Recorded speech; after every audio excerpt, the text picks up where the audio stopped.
Буквально несколько минут назад стали известны трагические новости из мира шоу-бизнеса и антикоррупционного комитета Никиты Михалкова. На протяжении почти 5 дней вся общественность России, сторонники антикоррупционного комитета Никиты Михалкова и просто неравнодушные люди с волнением следили за трагической судьбой пропавшего вертолета медслужбы, который таинственно исчез несколько дней назад в одном из самых опаснейших мест Алтайского края Чебдарском ущелье.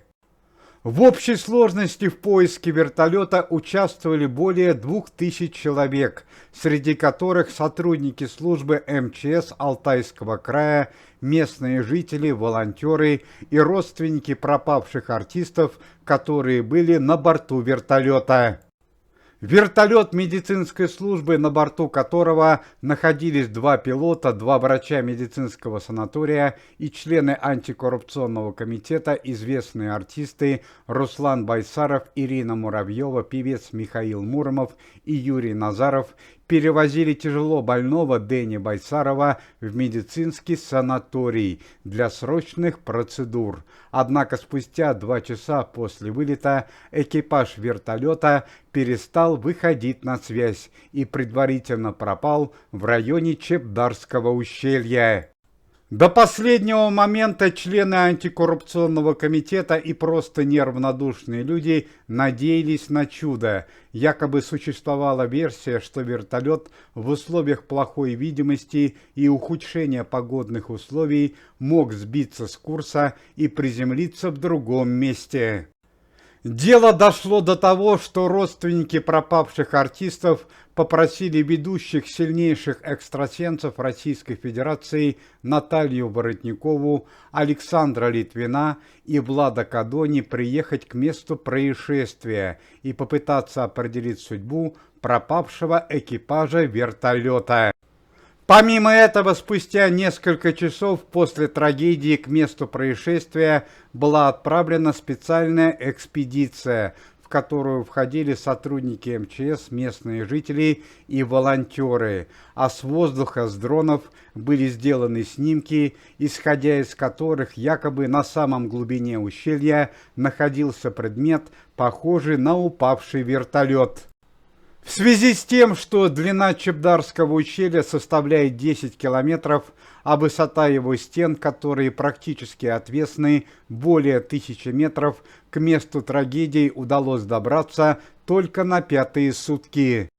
Судя по увиденной картине, экипаж вертолета медслужбы до последнего момента боролся за жизнь и попытался совершить жесткую посадку в самом узком месте горного каньона.